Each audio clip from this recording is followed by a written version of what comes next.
भवतु सहनौ भुनक्तु सह वीर्यं करवावहै तेजस्विनावधीतमस्तु मा विद्विषावहै। ओम शांति शांति शांति। उपनिषद सुधा की इस कक्षा में आप सबका हार्दिक स्वागत है, अभिनंदन है। ईशोपनिषद के 6 मंत्र हमने पढ़ लिए हैं, उनका स्वाध्याय कर लिया है। एक बार पुनः उनका हम पारायण करते हैं, उनको दोहराते हैं ताकि सबको स्मरण हो जाए।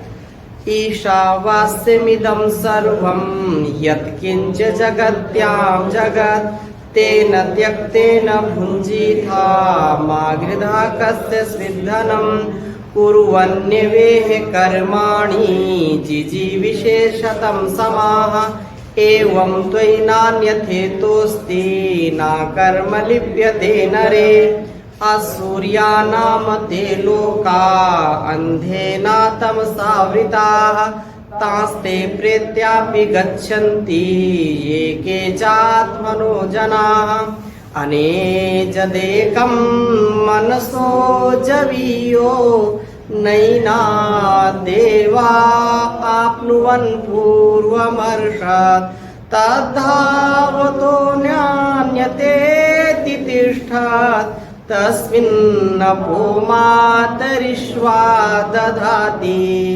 तदेजति तन्नेजति तद्दूरे तद्वन्तिके तदन्तरस्य सर्वस्य तदु सर्वस्यास्य बायता यस्तु सर्वाणि भूतानि आत्मन्येवानुपश्यति सर्वभूतेषु चात्मानं ततो न विजुगुप्सते।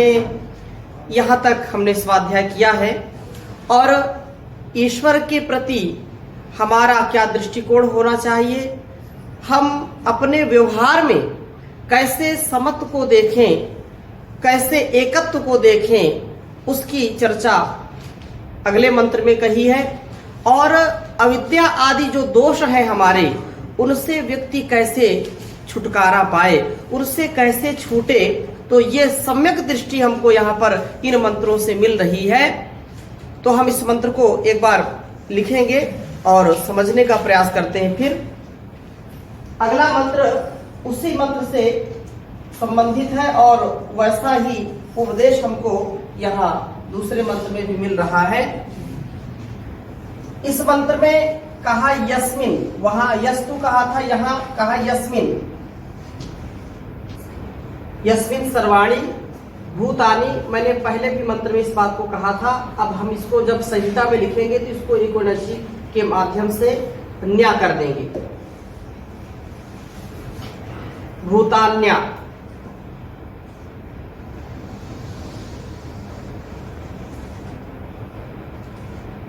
यस्मिन् सर्वाणि भूतान्यात्मन आत्मैव भूत विजानतः।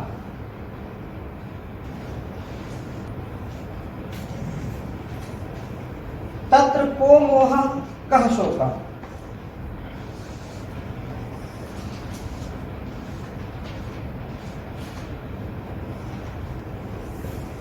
तत्र को मोह कः शोकः एकत्वमनुपश्यत।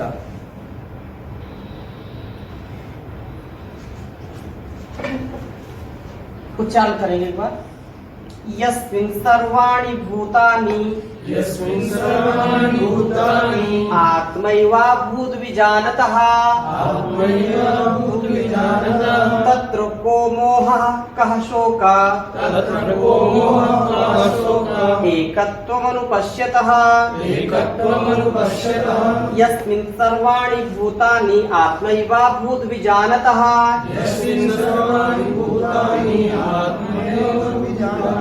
तत्र को मोहः कः शोकः एकत्वमनुपश्यतः।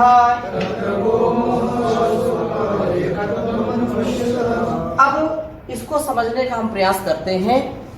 यस्मिन् सर्वाणि भूतानि, जैसे पूर्व के मंत्र में कहा यस्तु सर्वाणि भूतानि आत्मन्येवानुपश्यति सर्वभूतेषु चात्मानं ततो न विजुगुप्सते, कि जो व्यक्ति, जो मनुष्य उस परमात्मा में सारे प्राणियों को देखता है, सबके दर्शन करता है, और जो सब प्राणियों में उस परमात्मा का दर्शन करता है, ततो न विजुगुप्सते, इस प्रकार से वो किसी से घृणा नहीं करता, किसी की अवमानना नहीं करता है।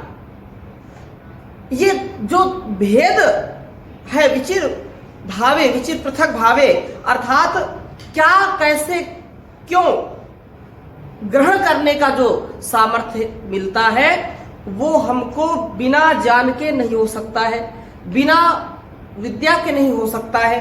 तो यहां पर जो बात कही है, यत्मिन् सर्वाणि भूतानि आत्मैव भूत विजानतः, कि जो मनुष्य या जो प्राणी सभी भूतों में, यह सर्वाणि भूतानि, सभी भूतों को आत्मैव भूत विजानतः, अपने आत्मा के अनुरूप ही समझता है, अपनी आत्मा के जैसा ही समझता है, आत्मवत जो समझता है।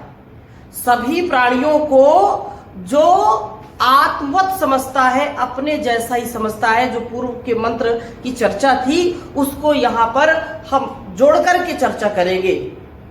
अपने यस्मिन, जिसमें, अर्थात जिस जान में ये, या जिस व्यक्ति में ये जान परिपक्व हो गया है, ये जान ठहर गया, ये जान विज्ञान उसको पता चल गया है कि वास्तव में भेद नहीं है, जो उस परमात्मा को ही सर्वत्र अनुभव करता है या सब में परमात्मा को अनुभव करता है, तो ऐसा व्यक्ति अपनी आत्मा के अनुकूल या आत्मत ही सबसे व्यवहार करता है, आत्मा के प्रतिकूल व्यवहार नहीं करता है। यहां पर जो कहा भूतानि आत्मई व अभूत भी जानता है, आत्मई जैसे वत लगाते हैं या वही आत्मा के समान ही समझता है, आत्मई व भूत भी जानता है, अभूत भी जानता है, अर्थात वो आत्मा से भिन्न किसी को नहीं समझता, अपने से भिन्न किसी को नहीं समझता है। एक श्लोक बहुत प्रसिद्ध है कि मातृवत परदारेषु परद्रव्येषु लोष्ठवत आत्मत सर्वभूतेषु यह पश्यति स पश्यति। वास्तव में देखना उसी का देखना माना जाता है कि जिसको दूसरे की स्त्री को जो मां के समान समझता है, मातृवत परदारेषु, दूसरों की स्त्रियों में मां के जैसा व्यवहार करे, मां के दर्शन करे। परद्रव्येषु लोष्ठवत, दूसरों की धन संपदा को मिट्टी के ढेले के समान समझे, अर्थात किसी के रूप को देख करके उसकी गलत नियत ना हो, उसका आचरण श्रेष्ठ होना चाहिए, आचरण से, अपने चरित्र से जो पतित ना हो, तथा दूसरों की संपत्ति को देख करके, दूसरों की वस्तुओं को देख करके जिसके मन में कभी लालच ना आए और वह उसको मिट्टी के ढेले के समान समझे, अर्थात उसको देख करके आकर्षण मन में उसके न उत्पन्न हो, ऐसा व्यक्ति। और अंतिम बात क्या कही, आत्मत सर्वभूतेषु, यहां जो बात, यहां आत्मैव भूत विजानतः, जो आत्मा के अनुरूप ही समझता है, सबके प्रति एक जैसा व्यवहार रखता है, तो वहां जो बात कही आत्मा सर्वभूतेषु यह पश्यति सा पश्यति, उसका पाठांतर भी मिलता है, यह पश्यति सा पंडितः, जो ऐसा देखता है वास्तव में वही पंडित कहलाता है, वही विद्वान कहलाता है, वही धार्मिक है, वही धीर गंभीर विद्वान कहलाता है, जो ऐसे भावों से सदा ओतप्रोत रहता है। तो आत्मत का जो व्यवहार है कि श्रूयताम धर्म सर्वस्वम श्रुत्वा च अवधारिताम आत्मनः प्रतिकूलानि परेशान न समाचरित, मतलब हम जिसको अपने लिए कल्याणकारी समझते हैं वैसा दूसरों के साथ आचरण न करें, क्योंकि मेरे में और उसमें कोई भेद नहीं है। जहां वेद की बात आती है, जहां वेद का ज्ञान कार्य करता है, वहां वेद में कहीं भेद नहीं है। ब्रह्म ज्ञान जब हो जाता है तो भ्रम दूर चला जाता है। और यही बात ऊपर पहले मंत्र से लेकर के इस 7वें मंत्र तक यही बात कह रहे हैं कि हम दृष्टि को अपने ठीक करें, हम भेद की दृष्टि को छोड़ दें, उस परम पिता परमेश्वर का सर्वत्र सर्वदा और सर्वेषु भूतेषु सभी भूतों में उसका दर्शन करें। अपने आत्मत जैसा अपने लिए हम चाहते हैं वैसा। तो यहां पर इस बात पर हमको और थोड़ा सा ध्यान देना चाहिए कि आत्मैव भूत विजानता, विजानता वि प्रकर्षण, वि तात्पर्य होता है विशेष ज्ञान, विजानता जैसे वि उपसर्ग, यदि हम व्याकरण की बात करें तो वि उपसर्ग पूर्वक हम ज्या धातु ज्या अवबोधने वि उपसर्ग लगाया, वि और ज्या धातु है, ज्या अवबोधने, जा जाने जो भी। अब वी उपसर्ग है का, यह उपसर्ग वी है और वी का तात्पर्य होता है विशेष प्रकार से।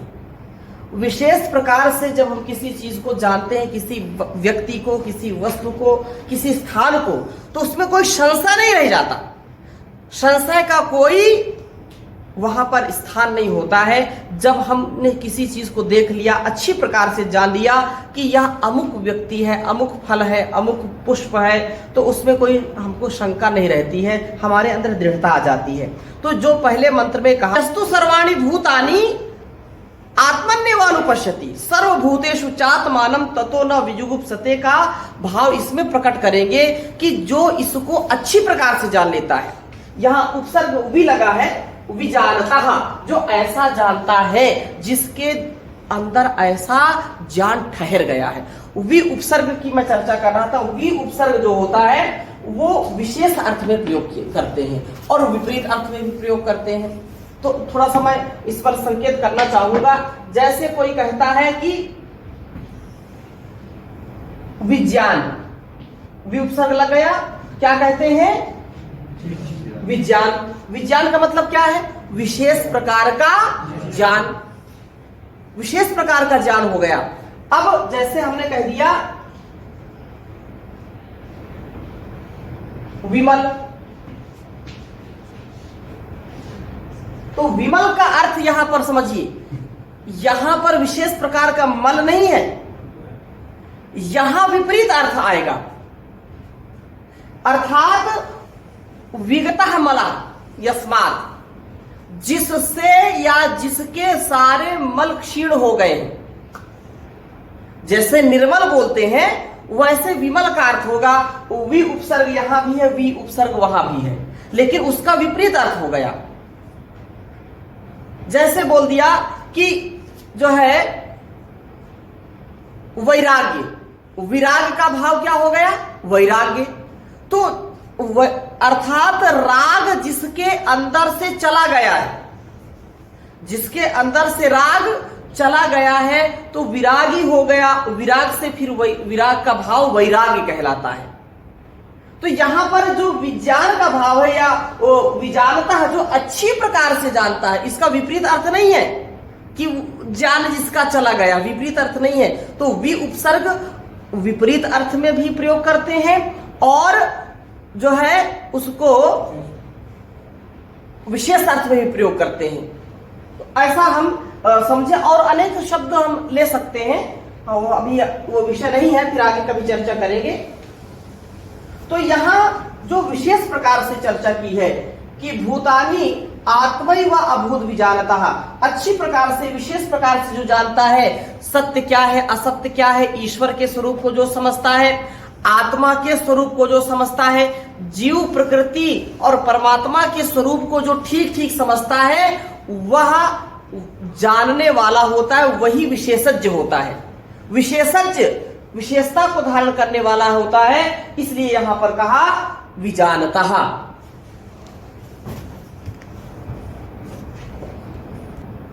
तो इसका भाव यही है कि यस्मिन अर्थात यस्मिन का मतलब क्या है? परमात्मनि जाने विज्ञाने धर्मेवा सर्वाणि भूतानि आत्मा आत्मवत एव अभूत भवंती।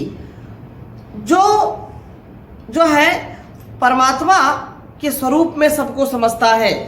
यहाँ पर जो वचन व्यत्यय से बहुवचन के स्थान पर एक वचन है, तो हे मनुष्यों, यस्मिन जिस परमात्मा ज्ञान विज्ञान अथवा धर्म के विषय में विजानता सम्यक जाता जन के लिए सर्वाणी सब भूतानी प्राणी आत्मा अपने आत्मा के समान ही अभूत होते हैं, तत्र वह परमात्मा में विराजमान एक तत्व परमात्मा को ही अनुपस्थिता ठीक ठीक देखता है, और ऐसा देखने वाला उसको कभी भी मोह और शोक सताते नहीं है। इस बात का पूरा हमको ध्यान रखना चाहिए कि ऐसा भाव रखने वाला व्यक्ति तत्र, जब ऐसा भाव आ गया तत्र माने वहां, अर्थात उस व्यक्ति में को मोह। कैसा मोह? मोह का तात्पर्य क्या है? मुह वैचित्य। वैचित्य का मतलब विपरीत ज्ञान। जब एक बार हमको ठीक ठीक ज्ञान हो गया तो विपरीत ज्ञान कैसे होगा? जब अच्छी प्रकार से हमने समझ लिया तो जो है विपरीत ज्ञान नहीं होगा। मुह वैचित्य का तात्पर्य यह है कि अपने अज्ञानता से, अपने अविवेक से, अपनी अपूर्णताओं से हम वस्तुओं को जब ठीक ठीक नहीं समझ पाते हैं तो वही क्या कहलाता है? वैचित्य कहलाता है। अर्थात विपरीत ज्ञान हमको होने लगता है।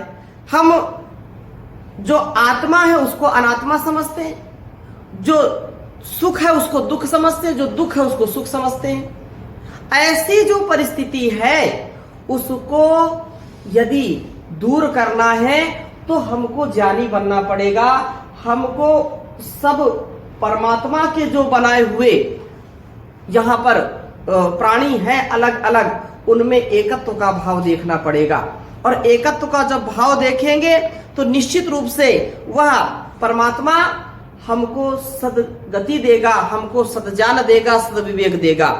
विद्वान जो लोग हैं, सन्यासी हैं, जो परमात्मा के सहचारी हैं, प्राणी मात्र को अपने आत्मा के समान समझते हैं, अर्थात जैसे अपना हित चाहते हैं वैसे अन्य प्राणियों के साथ बर्ताव करते हैं, एक अद्वितीय परमात्मा की शरण को प्राप्त हो चुके हैं, वे कभी भी मोह और शोक को प्राप्त नहीं होते हैं। ये भाव यहाँ पर प्रकट किया गया है। तथा तत्र को मोह, इसको पुनः मैं जो है उल्लेख इसका करना चाहूंगा। मोह ऐसा रोग है कि अच्छे अच्छे ज्ञानी भी इससे बच नहीं पाते हैं, और अज्ञानियों की तो बात ही क्या है। मोह, जो व्यक्ति स्वार्थ में फंस जाता है वह व्यक्ति कभी भी ऊपर नहीं उठ पाता है। और हमारे डॉक्टर आदित्य भार्गव जी ने ये प्रश्न किया कि स्वामी जी, जब हम एकत्व का भाव या सर्वभूतेषु चात्मानम की जो बात कही थी उसमें भी ये भाव हम रखते हैं, और सब आतंकवादी हो, चोर हो, डकैत हो, सब में ये भाव रखें, उस परमात्मा का भाव रखें तो ठीक है। हमारा तो इतना सामर्थ्य नहीं है, लेकिन ईश्वर ये सब कुछ देखते हुए उनको रोकता क्यों नहीं? आतंकवादी क्यों बना देते हैं? चोर चोरी क्यों करता है? व्यभिचार क्यों करता है? या लोग दूसरों की हत्या क्यों करते हैं? जब परमात्मा सब जगह है, उनमें भी परमात्मा है, तो ये बुद्धि आती क्यों नहीं? परमात्मा ऐसा करता क्यों नहीं? बात तो सत्य है कि परमात्मा जब कड़कड़ में है तो ऐसा क्यों करते हैं? ये अधिकांश लोगों के प्रश्न होते हैं कि आप तो बोलते हैं परमात्मा कड़कड़ में है और यहाँ पर इतना अत्याचार है, इतना भ्रष्टाचार है, इतना आतंकवाद है, इसको रोकने के लिए परमात्मा क्यों नहीं आता जी? बात यह है कि परमात्मा सारे कार्यों का ठेका नहीं दिखा रखा, अर्थात हमारा जो जीवन है उसको उसने स्वतंत्रता दे रखी है। हम स्वतंत्र हैं, हमारे अंदर वो ज्ञान हर पल हर क्षण देता है कि हमको कैसे बरतना है, कैसे नहीं बरतना है। अब वेद मंत्र हमको कह रहा है कि अभूत विचारता, तुम जो है अपनी आत्मा के समान सबसे व्यवहार करो। तो जो व्यक्ति आत्मक व्यवहार करेगा, जो एक उदाहरण के साथ मैं इसको समझाना चाहता हूं, जो माता पिता अपने बच्चों को, क्योंकि माता वो अपने बच्चों में, अपने पुत्र और पुत्रियों में किसको देखते हैं? अपनी छवि देखते हैं कि नहीं? अर्थात उनको अपना प्रतिरूप समझते हैं कि ये मेरा है। और कई इतने हूबहू मिल जाते हैं माता पिता से बच्चे कि लोग भी कहने लगते हैं कि ये तो उनकी फोटो कॉपी है, हाँ? इनकी तो बिल्कुल हम शक्ल है। इस उदाहरण से मैं ये समझाना चाहता हूं कि जो स्वयं के जन्म दिए हुए बच्चे हैं, उनमें तो हम अपना प्रतिरूप देखते हैं कि ये मेरा बेटा है, ये मेरी बेटी है। लेकिन वही शरीर, वही आत्मा जब दूसरे शरीर के रूप में आता है या दूसरों से हम व्यवहार करते हैं, तो वहां पर अपनेपन का भाव हम नहीं देख पाते। अरे वो भी तो किसी का अंश है, वह भी किसी का पुत्र या पुत्री के रूप में है, उसके भी कोई आत्मज या आत्मजा हैं। ये भाव स्वार्थपूर्ण है कि नहीं ये तो मेरा, ये तेरा है। एकत्वम अनुपश्यता अभूत भी जानता कि जैसा मैं अपने संतानों के साथ व्यवहार करता हूं, यह भी किसी की संतान है, इसके साथ भी ऐसा व्यवहार मुझको करना चाहिए। यह अभूत भी जानता की बात है। सास और बहू, इसमें यदि सास बहू को बहू के रूप में देखेगी, बेटी के रूप में नहीं देखेगी, यद्यपि बहू और बेटी में विशेष अंतर नहीं है, लेकिन कुछ लोग बहू की परिभाषा अलग बताते हैं और बेटी की परिभाषा अलग बताते हैं। ये यदि वो सास समझ ले कि ये बेटी जो है, बहू ही मेरी बेटी के रूप में आई है, तो उसकी बेटी जहां गई है उसको भी बहू के स्थान पर बेटी का जैसा अधिकार मिलेगा, उसको सम्मान मिलेगा। लेकिन हम भूल जाते हैं कि ये भी किसी की बेटी है।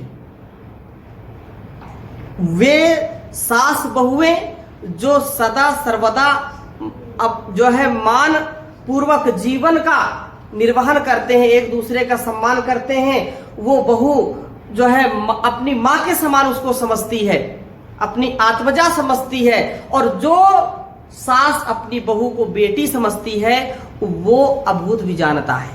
मैं व्यवहारिक चर्चा यहां पर कर रहा हूं। ऐसे ही हम कम से कम स्थूल व्यवहार तो ठीक कर लें। स्थूल व्यवहार जब ठीक करेंगे तब जाकर के इस दृष्टि को हम पा पाएंगे जो वेद मंत्र कहता है। हम परस्पर के व्यवहार में शिथिलता बरतेंगे तो कभी भी उन्नति को प्राप्त नहीं होगी। अतः वहां पर जो प्रसंग मैं बोल रहा था कि ईश्वर सब कुछ करने के लिए यहां नहीं आता, वो हमको बनाता है, हमको जन्म देता है, हमारा सामर्थ्य बढ़ाता है, हर पल हर क्षण हमारे साथ रहता है। लेकिन यदि हमारे अंदर का जो दैत्य भाव है, जो राक्षसी भाव है, वो उसकी बात नहीं मानता, तो उसमें परमात्मा का कोई दोष नहीं है। हम स्वतंत्र है कार्य करने के लिए। यदि परतंत्र हो जाएंगे तो फिर कोई मतलब ही नहीं। कर्म की प्रधानता नहीं रहेगी। कर्म प्रधान विश्व रचि राखा, जो जस करहि सो तस फल चाखा। निश्चित रूप से अगर परमात्मा हमको बोले कि अब उसी के हम कहने पर उठे, उसी के कहने पर सोएं, उसी के कहने पर खाएं, उसी के कहने पर सारा करें, तो हम तो परतंत्र हो गए ना। तो न्याय कैसा करेगा परमात्मा? न्याय, अब किसी नौकर को मालिक बोलता है उठ जा, बैठ जा, वहां जा, ये कर, वो कर, तो सारा तो लेखा जोखा या सारा कार्य तो मालिक करा रहा है, तो उसका उसमें क्या है? अगर परमात्मा हमारे कर्मों में हस्तक्षेप करेगा तो न्याय व्यवस्था नहीं रहेगी।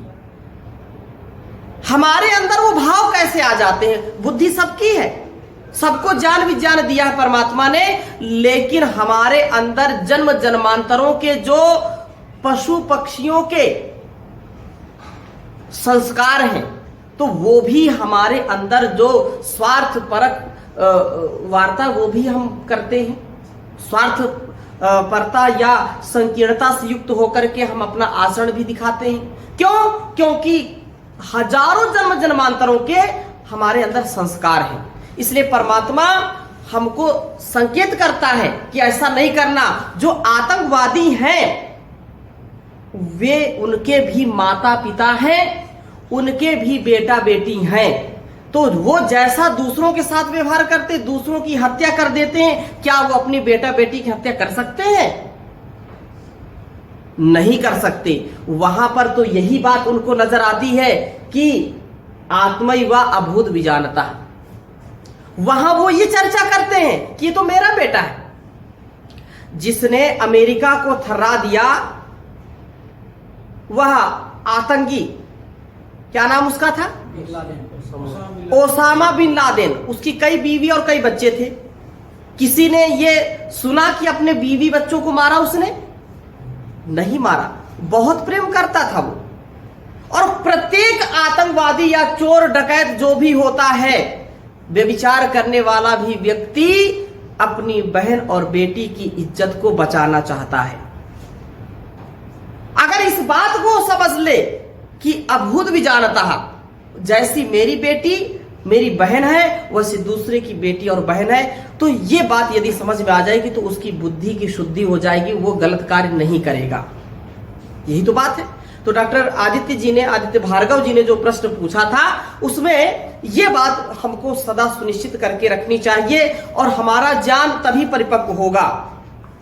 बहुत ही सुंदर बात यहाँ पर कही है कवि ने, प्रभु बुद्धि निर्मल हमारी बना दो, पिता अपनी भक्ति का अमृत पिला दो, न मन में हमारे कभी हो अंधेरा, न मन में हमारे कभी हो अंधेरा, न अज्ञान हो न अविद्या का डेरा, न अज्ञान हो न अविद्या का डेरा, सदा आत्मा में हो प्रकाश तेरा, हमें धर्म की राह पे चलना सिखा दो, प्रभु बुद्धि निर्मल हमारी बना दो, तेरे चरणों में ध्यान अपना लगाए, न मन रूपी शीशे को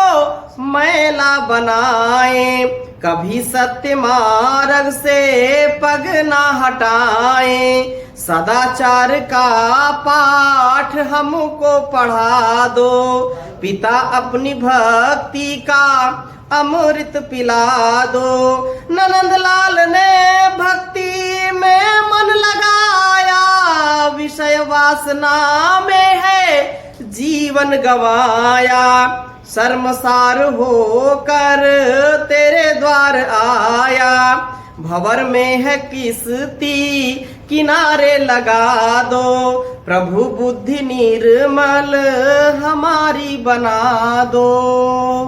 ओम शांति शांति शांति।